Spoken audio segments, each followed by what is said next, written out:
everyone, my name's Elliot Engen and I'm running in District 38B for Minnesota House. Now, it was kind of a crazy experience on how I got involved in politics. I was always an activist, but I needed to turn that activism into action.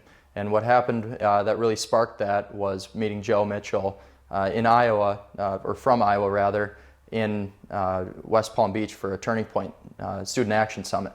So after learning more about that and how it is possible for our generation to inspire policy change, that's when I decided that I needed to run, and I felt that I had an inclination of doing so. So after that conversation, it really sparked something in me, and now I'm the endorsed Republican candidate in my district, and it's time to show that the conservative values that we hold, the pro-America values that we hold, are really what's going to drive our country to be great for a long time. So these are about free market values, these are about capitalist values, caring about people through these things. And so that's a little bit about me. I attended Hamline University for my undergrad in legal studies and political science. And after that, I thought I was going to be going straight to law school, but God had other plans, and now I'm running here in my district. So at the age of 21, 22, you start to have some self-doubt, and that definitely comes into play. You start to think, am I old enough to be able to do this? Are people going to take me seriously? Will I be well taken? And to be able to see somebody else actually do it is so crucial in that self-confidence side of things and saying that this is achievable. I think for a large majority of the time that I've been alive, we haven't been able to see young people inspiring policy change. And if it's truly representative government, then all facets of who's being represented should play a role in that. And I think that that's why being a young person that's involved in politics is so essential right now. We have a world that's changing every single day, and we want somebody who's close to that change to be able to inspire that change as well. So having somebody that had already gone through it was so vital in helping me find who I was as a candidate, as a person, and kind of navigate the ropes a little bit for this general election coming up in 2020. Yeah, so if you're wanting to inspire that change, go out and make it happen. It's not going to be easy, but nothing worth doing is.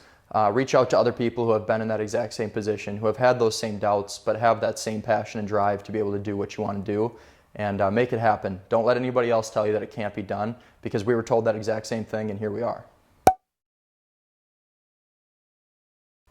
I see this going a long ways, and that's because there's so many people like-minded in our sense that they want to be able to have that change. They want to be that driving factor that really takes passion and turns it into tangible policy.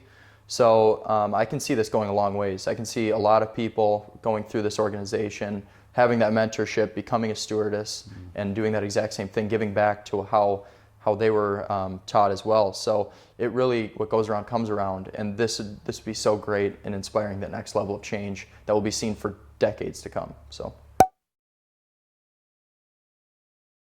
In an ever-changing world, we need people that recognize that. Open-mindedness is something that's valuable, but it's not always in politics. We need to have people that are willing to listen, that are willing to see the world for as it is, and it's inconsistent. The number one most consistent part about this world is that it's inconsistent. So being young, you're almost able to see some of those nuances that other people who have lived through so many other generations, decades, they don't always see. So it's there's actually some pluses to being a young person in politics, and it's really, really important that we play a role in that as well. Well, first off, the answer is yes. I think people have this misconceived notion of what it means to be active politically, and that it means you have to have a crazy record, a long-standing record, maybe military service, or being a teacher, being involved in so many different aspects of life. But as a young person, we still carry weight in the world. We still have opinions, we have thoughts, we have values that we want to instill into the next generation, and it's time that we do that exact same thing. We're able to take those passions and turn them into policy. So the best way to do it, reach out, call somebody, make some phone calls, get out of your comfort zone, because your comfort zone is not where growth happens. So if anything, this is going to be an experience of a lifetime, and you're never going to forget it.